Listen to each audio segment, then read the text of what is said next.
क्या आप जानते हैं कि साल 1947 में भारत सिर्फ दो नहीं बल्कि 566 टुकड़ों में बंटने वाला था। और अगर एक इंसान ना होता तो आज आप जिस भारत में रह रहे हैं वो कभी बना ही नहीं होता। उस इंसान का नाम था सरदार वल्लभ भाई पटेल, जिसे इस देश ने भुला दिया। जी हां, साल 1947 में जब भारत को आजादी मिली तो यह खुशी करोड़ों लोगों के लिए 200 साल की गुलामी के बाद आई एक ऐसी सुबह थी जिसका इंतजार पीढ़ियों ने किया था। लेकिन यह आजादी अकेली नहीं आई, अपने साथ लेकर आई एक ऐसा दर्द जो शायद गुलामी से भी ज्यादा गहरा था। एक तरफ करोड़ों भारतीय सड़कों पर उतरकर जश्न मना रहे थे, तो दूसरी तरफ लाखों लोग अपना घर, अपनी जमीन, अपने रिश्ते नाते सब कुछ छोड़कर एक अनजान देश की तरफ निकल पड़े थे। बंटवारे की आग ने पूरे हिंदुस्तान को झुलसा दिया था। जो लोग कल तक एक दूसरे के घर खाना खाते थे, एक दूसरे की खुशियों में शामिल होते थे, वही लोग आज धर्म के नाम पर एक दूसरे के खून के प्यासे बन चुके थे। सांप्रदायिक दंगों ने शहर के शहर तबाह कर दिए थे और हर तरफ चीख पुकार और तबाही का मंजर था। लेकिन यह सिर्फ आम जनता का दर्द नहीं था। सियासत के मैदान में भी उस वक्त आग लगी हुई थी। पाकिस्तान जम्मू कश्मीर को हड़पने के लिए वहां घुसकर कत्लेआम कर रहा था। हैदराबाद का निजाम भारत से अलग एक मुल्क बनाने की जिद पर अड्डा था और उसने पाकिस्तान से हाथ मिला लिया था। जूनागढ़ का नवाब पाकिस्तान के साथ जाने का ऐलान कर चुका था। भोपाल और जोधपुर जैसी रियासतें भी अपनी अलग राह तलाश रही थीं।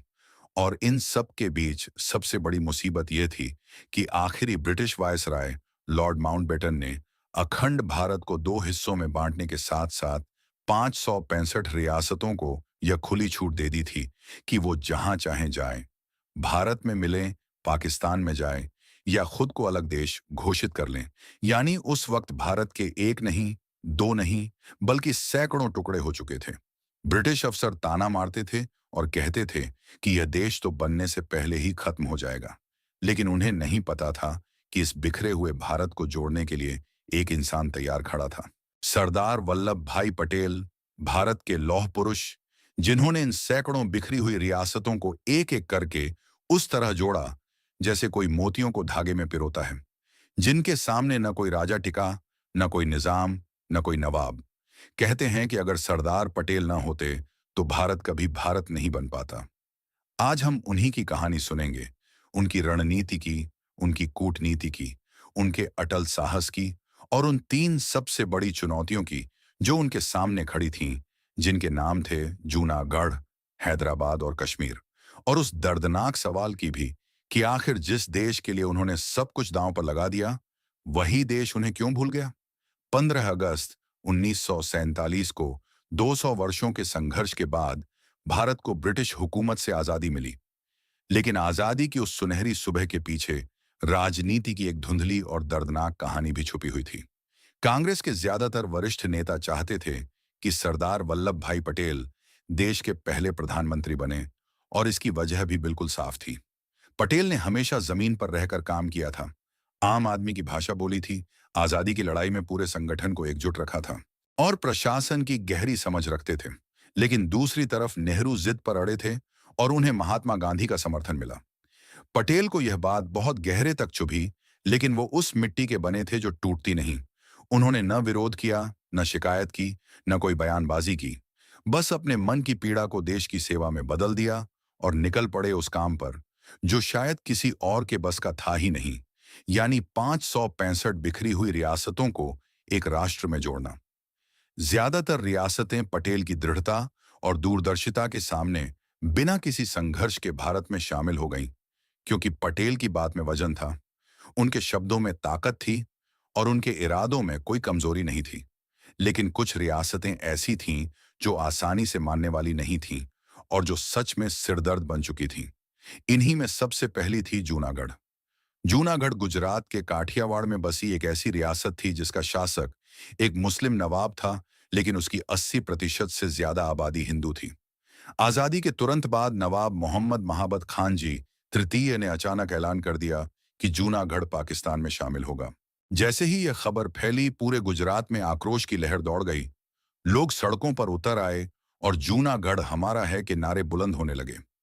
पाकिस्तान ने तुरंत इस विलय को स्वीकार कर लिया, लेकिन सरदार पटेल ने न हथियार उठाए, न लंबी बहस की और न संयुक्त राष्ट्र का दरवाजा खटखटाया। उन्होंने एक सीधा और दमदार फैसला लिया कि यहां जनमत संग्रह होगा और जनता खुद तय करेगी कि उसे भारत में रहना है या पाकिस्तान में जाना है। जब वोटिंग हुई तो नतीजा पूरी दुनिया के सामने था। 2 लाख से ज्यादा रजिस्टर्ड वोटर्स में से सिर्फ 91 लोगों ने पाकिस्तान के पक्ष में वोट डाला और बाकी सब ने भारत को चुना।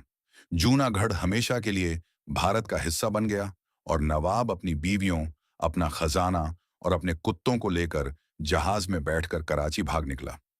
पटेल ने पाकिस्तान के पहले विदेश मंत्री मोहम्मद जफरुल्लाह खान को करारा जवाब देते हुए कहा था कि आपने ही जूनागढ़ के नवाब को पाकिस्तान में शामिल होने के लिए भड़काया था। ना, अब यूनाइटेड नेशंस में जाओ या दुनिया पार कर जाओ, जूनागढ़ का फैसला हो चुका है और इसमें अब कुछ भी बदलने वाला नहीं है। जूनागढ़ के बाद अब बारी थी उस रियासत की जिसे भारत का मुकुट कहा जाता था, यानी जम्मू और कश्मीर।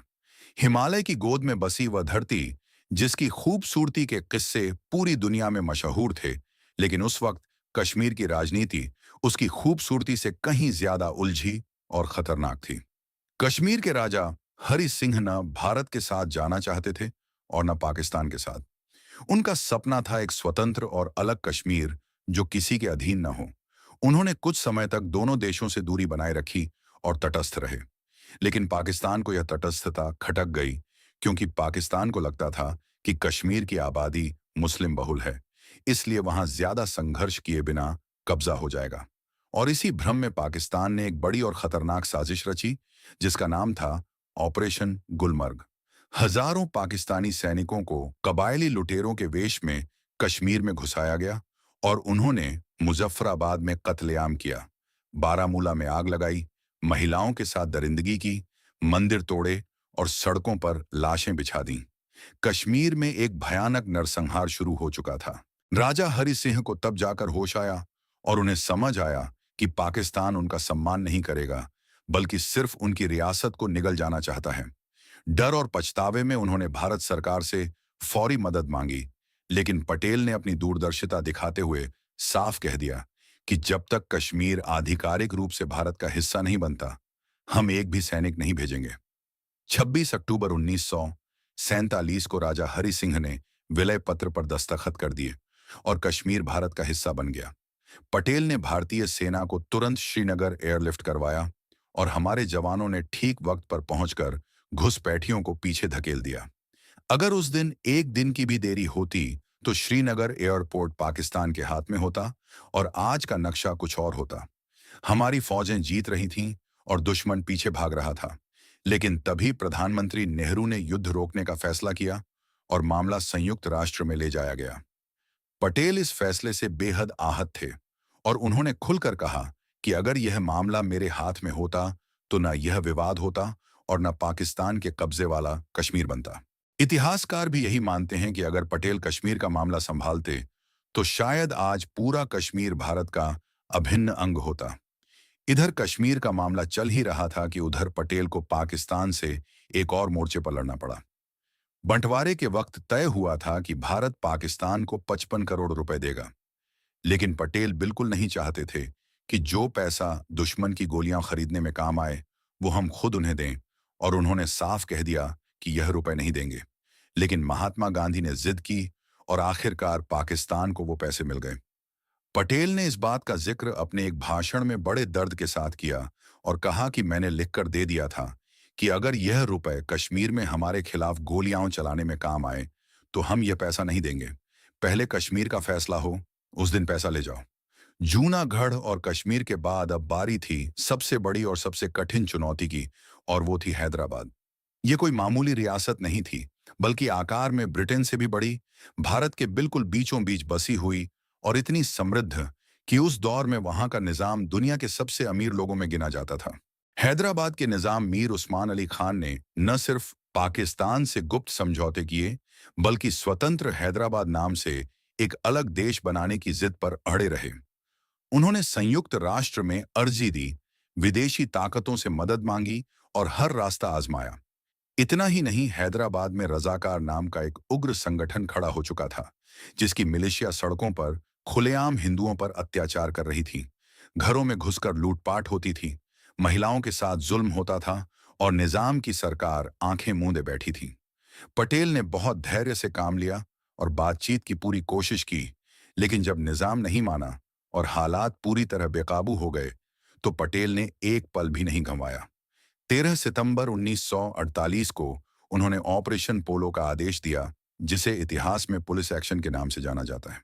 भारतीय सेना ने 4 दिनों में हैदराबाद को अपने नियंत्रण में ले लिया। रजाकारों के ठिकाने तोड़े गए, निजाम की फौज को पस्त किया गया और 17 सितंबर 1948 को निजाम ने सरेंडर कर दिया और हैदराबाद हमेशा के लिए भारत का हिस्सा बन गया। यह सब बिना किसी अंतर्राष्ट्रीय दबाव के, बिना संयुक्त राष्ट्र के और बिना किसी बाहरी मदद के हुआ। सिर्फ और सिर्फ सरदार पटेल की रणनीति, उनकी हिम्मत और उनके त्वरित फैसले की बदौलत। पटेल जानते थे कि अगर भारत के दिल में एक अलग देश बस गया, तो यह अखंड भारत हमेशा के लिए बिखर जाएगा। इसीलिए उन्होंने देश को बचाने के लिए वो सब किया जो एक लौह पुरुष ही कर सकता था। पटेल सिर्फ एक रणनीतिकार नहीं थे, बल्कि वो एक ऐसे इंसान भी थे जो सच बोलने से कभी नहीं डरते थे। 1948 में कोलकाता में एक भाषण में उन्होंने कुछ कड़े लेकिन जरूरी शब्द कहे और कहा कि हिंदुस्तान में जो मुसलमान रहते हैं, उनमें से ज्यादातर ने पाकिस्तान बनाने में साथ दिया था। लेकिन अब एक रात में दिल बदल गया, यह मेरी समझ में नहीं आता। लेकिन इसका यह मतलब कतई नहीं था कि उन्होंने भारत की मुस्लिम जनता से कोई बैर रखा हो, क्योंकि वो सिर्फ इस बात से दुखी थे कि बंटवारे के बाद भी देश में अविश्वास की दीवारें क्यों खड़ी हैं। 12 फरवरी 1949 को उन्होंने एक ऐतिहासिक भाषण दिया, जिसमें उन्होंने हर धर्म और हर जाति के लोगों को एक साथ रहने का संदेश दिया। उन्होंने कहा कि हमारा कर्तव्य यह है कि हिंदुस्तान में जितने लोग हैं, हिंदू हों, मुसलमान हों, सिख हों, पारसी हों, ईसाई हों, सबको मिलजुल कर भाई भाई की तरह रहना है, क्योंकि एक दूसरे से लड़ने से कोई काम नहीं बनेगा और यह हमारा मुल्क है, सबका। उन्होंने आगे कहा कि हम एक ईश्वर की संतान हैं, एक खुदा की औलाद हैं और इस तरह हमें रहना चाहिए कि कोई ऊंचा नहीं, कोई नीचा नहीं और सभी एक समान हैं। नौजवानों को उन्होंने एक खास संदेश दिया और कहा कि झगड़े छोड़ो, टंटे छोड़ो और 5 साल मेहनत करके भारत को आगे बढ़ाओ। हम बूढ़े हो गए, गुलामी से आजादी दिला दी और अब यह देश संभालना तुम्हारा काम है। हमारे नौजवानों में दिमाग की कमी नहीं है, लेकिन वो दिमाग आलोचना में खर्च होता है, काम में नहीं। इसलिए व्यवहारिक बनो और किताबों से नहीं, हाथों से काम करना सीखो। पाकिस्तान के बारे में पटेल के विचार हमेशा बेहद साफ रहे। उन्होंने कभी पाकिस्तान का बुरा नहीं चाहा, लेकिन पाकिस्तान की चालबाजियों को उन्होंने कभी बर्दाश्त भी नहीं किया। एक बार उन्होंने बड़े मजेदार और तीखे अंदाज में कहा था कि लोग कहते हैं भारत और पाकिस्तान फिर एक हो जाए, तो मैं कहता हूं मेहरबानी करके ऐसी बात मत करो। पाकिस्तान जब स्वर्ग बन जाएगा तब हमें उसकी ठंडी हवा लग जाएगी। अभी तो उन्हें अपना पाकिस्तान बनाने दो और अच्छा बनाने दो। हमारा पड़ोसी मजबूत हो, इसमें हमें कोई एतराज नहीं, लेकिन हमारी आंखों में धूल झोंक कर, हमारे मामलों में दखल देकर और हमारे लोगों को नुकसान पहुंचाकर यह काम नहीं चलेगा। सरदार वल्लभ भाई पटेल भारत के उस अध्याय का नाम है जिसके बिना अखंड भारत की कल्पना भी नहीं की जा सकती। उन्होंने 565 रियासतों को एक किया, जूनागढ़ को जनमत से जीता, कश्मीर को विलय पत्र से बचाया और हैदराबाद को सैन्य कार्रवाई से जोड़ा। और यह सब उन्होंने तब किया जब देश नया नया आजाद हुआ था, जब सब कुछ अस्त व्यस्त था और जब हर तरफ अनिश्चितता का माहौल था। लेकिन विडंबना यह है कि जिस देश के लिए उन्होंने इतना कुछ किया, उसी देश का इतिहास उन्हें भूल गया। पहले राष्ट्रपति राजेंद्र प्रसाद ने कहा था कि भारत जो कुछ भी है, उसमें सरदार पटेल का बहुत बड़ा योगदान है, लेकिन इसके बावजूद हम उनकी उपेक्षा करते हैं। पटेल की जीवनी लिखने वाले राजमोहन गांधी ने भी कहा कि गांधी, नेहरू और पटेल की तिकड़ी ने मिलकर आजाद भारत को खड़ा किया, लेकिन इतिहास ने गांधी और नेहरू को तो याद रखा और पटेल की तारीफ करने में हमेशा कंजूसी की गई। इसका सबसे बड़ा उदाहरण यह है कि एक मशहूर किताब में नेहरू का जिक्र 65 बार आता है, जबकि पटेल का सिर्फ 8 बार। इसी तरह एक और किताब में नेहरू 185 बार हैं, जबकि पटेल सिर्फ 48 बार। ये सोचने वाली बात है। और आखिर में एक सवाल जो आज भी हर देश प्रेमी के मन में उठता है, अगर सरदार वल्लभ भाई पटेल भारत के पहले प्रधानमंत्री होते, तो क्या आज पाकिस्तान के कब्जे वाला कश्मीर भारत का हिस्सा होता और क्या देश की तस्वीर कुछ और होती?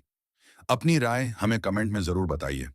अगर यह वीडियो आपको अच्छी लगी हो तो लाइक और शेयर जरूर करें और ऐसी सच्ची, अनसुनी और दिल को छू लेने वाली कहानियों के लिए हमारे चैनल को अभी सब्सक्राइब करें और घंटी जरूर दबाएं ताकि कोई भी वीडियो मिस ना हो। जय हिंद, जय भारत।